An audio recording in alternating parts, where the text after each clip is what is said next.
katugende maaso ndi ne Professor Simeon Kayiwa obadde ombuulira amaanyi gano omuntu nga omusanze awo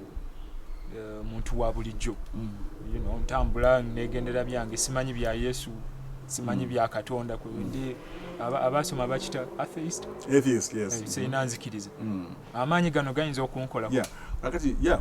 waliwo example ziringa bbiri nja kusooka ziri most recent kiba kirungi nnyo okutayogera ku bintu ebiri ewala ennyo yogera ku bintu abantu byakalabako ebyokulabirako ebyamagero byakalabako kati nga last week tuli mu February tuli mu February ndiye week emwe emabega naye mwezi gwa January nga waliwo omukyala yajja n'antegeeza omukyala asaba mu kanisa yaffe wano egamba nga ennaku emutta nnyo kakati yategeeza nti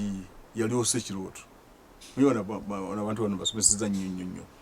kuyamagero era bangi bategeera nga mu kirooto asobola okukinterpretingamu nti waliwo ekigenda okubeerawo kakati ngalaba mukwano gwe omuzungu Belgian omusajja omulabo ekipapula kyenalabyoze nakyo omusajja omuzungu kakati ng'amulaba omusajja agenda kumufumbirwa agenda mutwala ebweru bifaana mu bityo ng'amulaba nga akola ki ali mu kofini bamutwala ebweru sanduuko y'abafu yennyini abafu kati nno n'amugamba tugende wa Professor Kayiwa agamba ono omusajja amaanyi ago waliwo maanyi amabi agala okutta bwe omugamba bw'atyo kakati nno olwokubanga mu dduuka ali mulimu abantu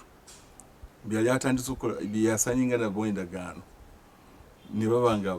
be baasistanti be bapartners be bwe batyo yalina edduuka mu Kampala yina edduuka mu Kampala kakati nabeera nga abantu abo bawadde obuyinza bungi nnyo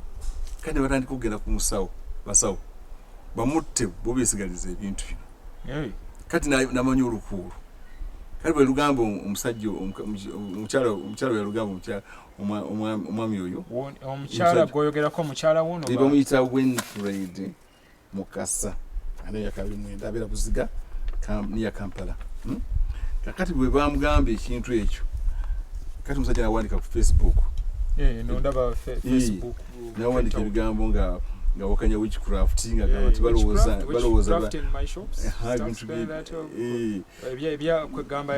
ng'abisekerera abali mu dduuka nawandika nakugamba nti me spending all my energy trying to convince everybody that there's no such thing as witchcraft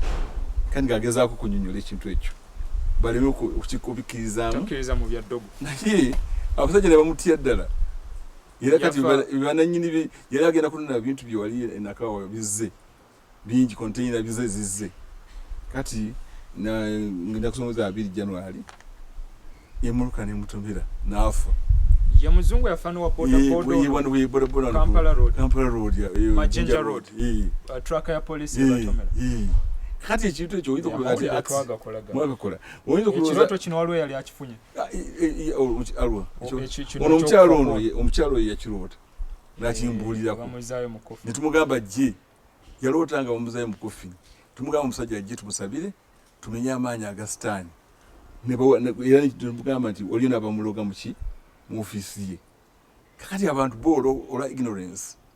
ekintu ng'ekyo akibuuka abasungu bungi babuuka kibuuka waliwo si kituufu kati ino research nze gye nakola yapanda bwetyo tiwaliwo amaanyi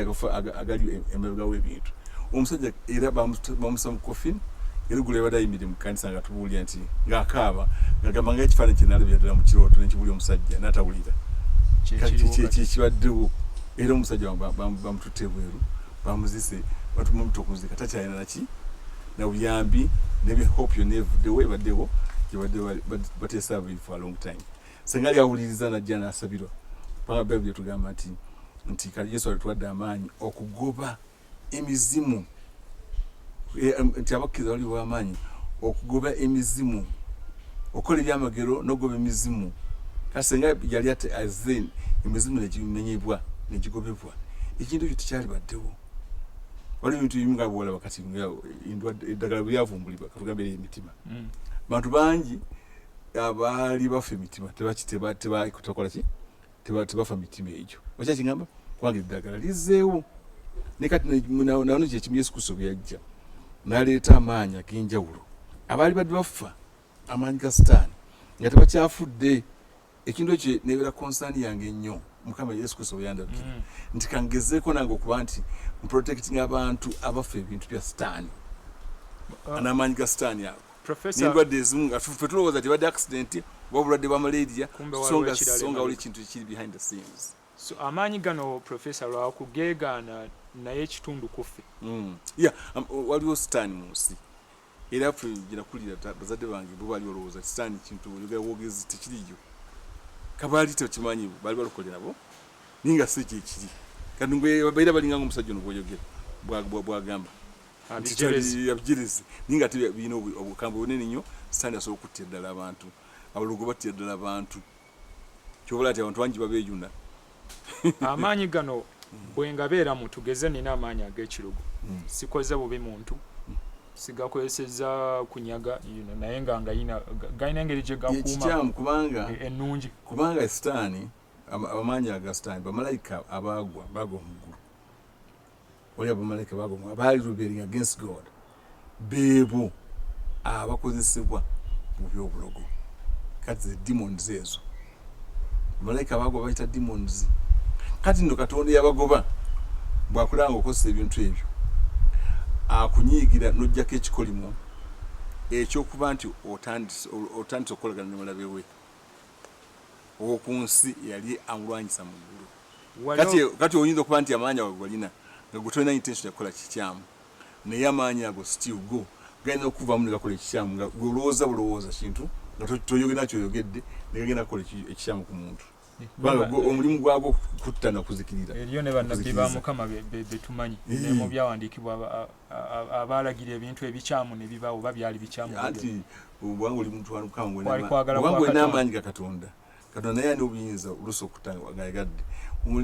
wolereza nnyo omuntu gwolaba nti agenda kukola ki kufa nakwadde ng'anyiiziza Katonda gwe enjawulo yaffe eri nti ffe tuwolereza nnyo omuntu Katonda n'amusonyiwa n'atamukola kintu kikyamu n'ejjuba wali abasitaani bo tewali byakusonyiwa abantu bagenda kudutta n'atalina musango osanga mu station ozaba basaawo beeyambulirawo mu station tyanaayitawo yena yina atwala obusukku oba atwala ekiki amaanyi g'ebintu bino kati wanaayitawo wali abamu abali innocent tokyakigamba sitaani ye bwati bwakola ki tataliza omuntu ali innocent oba tali innocent kuba nti abantu bonna bonna nze mbayita okujja eri Yesu Kristo kubanga bonna bonna ye musazi w'emisango omutuufu. Professor Katonda ayogera ddi kuba ndudde nga nkulira ng'oyogera nti mu 7 walaba Yesu Kristo mulaba ebintu bingi kwali kulaba kutya Katonda ayogera ddi nga wakati bwetunyumya bwati nanyumya nange naye nga obulamu bwe bwako ekintu ekikyuseemu n'obanga ali mu halfway asleep n'osanga nga oyogera n'omuntu muli kisinga obungi bwati bwakoze ki wayogedde nange era bintu bingi binjogedde ne bituukira ku nsi bingi nnyo era wala ekifo kino na mirembe kiri famous banyumiza myaka gyali gya 8 obaddiro wagenda okulaba binaayisa omugenzi yampita yali alina obuzibu nga bamusibye oba tamusibye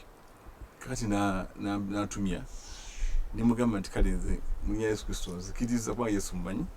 enkya bamalayika bakuyambe ojja kufuluma tolina omwajja kukulaba kusaawa nnya agenda wabyogerawo biruzira yali bali bamusibidde entebe mu nyumba awe house arrest nga n'abaserikale 2,200 era oladdako olwo omuntu eyali ku gate n'abeera nga yagenda ku mu toilet nga tategedde ne mundu ye naleka ga gate nzigule n'afuluma gy'inayisa kusaawa zo nagamba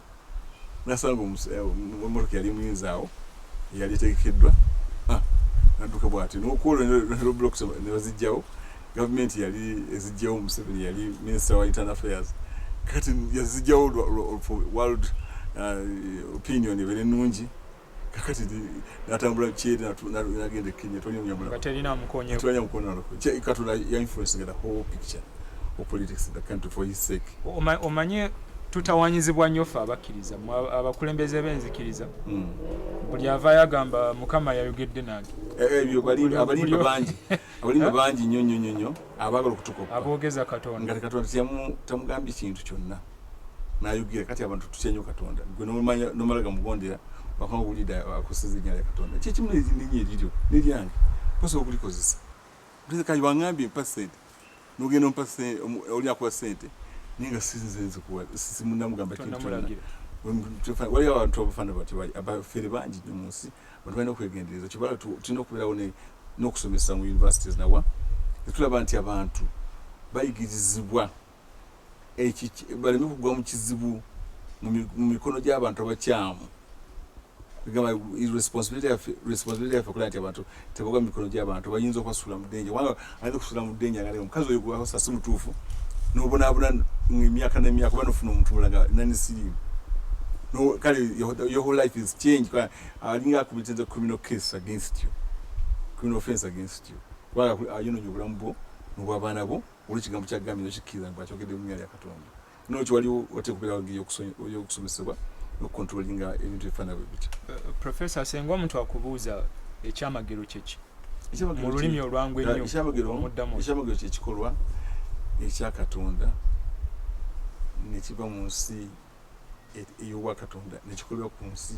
abantu b'oku nsi ne bakirabako mu nsi eri nakyo. It's a supernatural work of God that is performed in the natural world. Supernatural work of God in the natural world. Kikikolwa ekyakatonda nekirabirwako mu nsi ey'abantu. Twalina omukyala bamuyita Aida Nsereko. Ndowooza omumanyi bulungi. Yeah. Yanyumya emboozi wano yaleka abantu bakubaganya biroozo nti oyo atulimbe yafa n'azuuka abaali bawakana n'embaga bannaye bawakanya yafaako n'azuukira yabawakanya kuba nze simanyi of course naye yakujuliza nnyo nti teyaliba n'akamwadi gwomu kuba actually gwe wasaba nafuna interest neŋŋamba professor nonjamuleta okusoka siri mulimba obulamu wange sirimba ekyokubiri siri ignorant ndi bya science ndi siri ignorant wanga nina PhD in psychology endowooza ndi musawo entabiro y'okulowooza kw'abantu ndi musawo n'ebindi bya bulijjo by'eddagala mbimanyi nina PhD mu human development and human physiology ebyo ebikwatagana n'obulamu bw'omuntu n'omubiri ng'egye kufaanana byonna bimanyi byonna bimanyi. Ndi mu kugumu bintu ebifaanana bwe bityo ndi consultant mu bintu ebyo kakati nno sinza ate kukoona linnya lyange nenjogera ekintu nga si kituufu wabula omukazi oyo bamutuusa wano neneewuunya nnyo nange okay nali sibifuddeeko nnyo bala omusawo oyo yamala okumukebera omusawo omulala atalinze yamala okumukebera nantegeeza nti omuntu baleese omulambo wano kati ne batubuulira ne history yonna nti omuntu yafudde essaawa 4 ku makya gamba yafiira mu saloon aleka ndekunze yandabikira nga obaaluga obuluusi n'omutta bweki bukyandabikira kandi bamuleeta omutuusa wano nga yakyusidda ne langi yafuuse nga evvu bw'ati akyukira yinamu ali stiff ali cold all over the body toyinza kumugamba nti mulamu n'akamu nokwagala n'okumusaamu amazzi mu kamwa nga tegagenda n'okugezako opening akamwa nga tekisoboka tewali breath tewali anything okuva ku makya ssaawa 4 leero sebona nkwadaga gwe oli mulamu nnyonnyo omanyi okuziika oli mukugu kuziika n'oziika okuva ku ssaawa 4 nduka ssaawa ng'osibye omukka nga obwongo tebwonooneka dakiika ntono nnyo ezeeta obwongo okola ki kasonga ly'ebbanga nga tolina oxygen oli paati y'obwongo ono bagita brain stem efa ne bw'oba nga ozze engulu toba muntu tesobola kudda engulu because brain stem eno kola ki ekuba bwemala okuba nga tefunye oxygen for some time